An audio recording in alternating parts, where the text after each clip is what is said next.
personnes. Alors vous qui êtes partenaire depuis 8 ans, est-ce que vous voyez une évolution dans le vintage? Est-ce que vous voyez avancer ce mouvement, puisque c'est même plus une mode maintenant, c'est quelque chose de très fort, non? Effectivement, c'est de la mode, mais c'est un vrai mouvement qui se développe considérablement, soit par, je dirais, la réintroduction de certaines pièces vintage qui reviennent, les greniers se vident et on les retrouve sur ces marchés.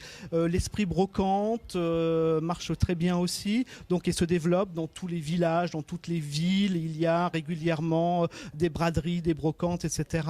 Et donc ça amplifie cet engouement sur cette mode. Il y a le côté nostalgique qui est très très fort et ça inspire aussi les jeunes créateurs. Les jeunes créateurs s'inspirent énormément dans la conception de leur modèle, de leurs pièces du vintage. Donc c'est à la fois un retour, une mise en valeur d'un comportement qu'on n'avait pas à l'époque et également une inspiration vers le futur car quand on voit tous ces jeunes créateurs, etc., qui s'inspirent, qui utilisent toutes ces idées et de recherche, c'était vraiment très enthousiasmant.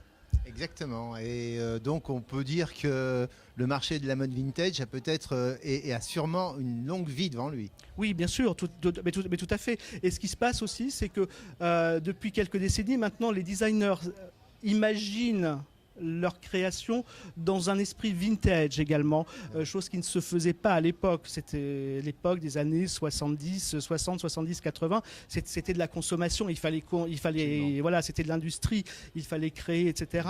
Mais maintenant, les designers, les créateurs, les stylistes ont cette vision vintage, un peu avant-gardiste. Alors justement, dans vos publications, est-ce que ça se ressent également ? Dans nos publications, on est plutôt, nous, avant-gardistes. C'est-à-dire qu'on parle de la mode, mais de la mode à venir.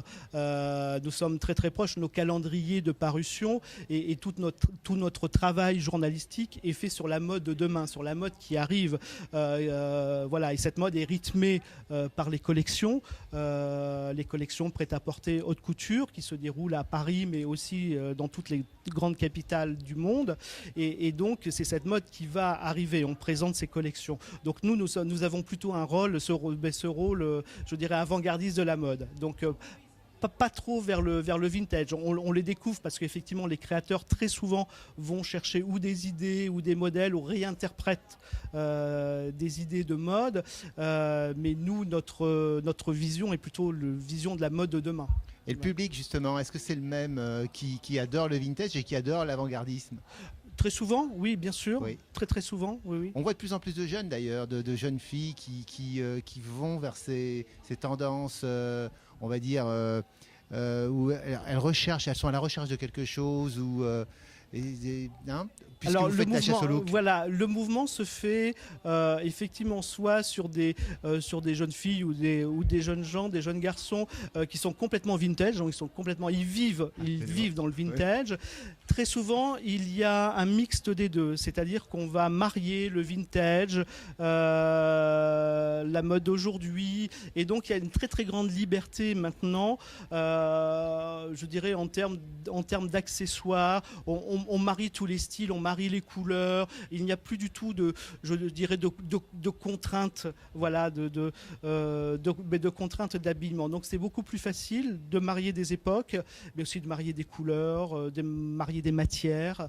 Et donc par ce biais-là, ça donne une vision vraiment très intéressante de la mode, du goût et voilà. Et ma dernière question, c'est justement, quel est l'avenir du vintage et cette corrélation entre l'inspiration du vintage pour les nouveaux de la nouvelle mode et l'ancienne, comment ça va se traduire d'après vous ?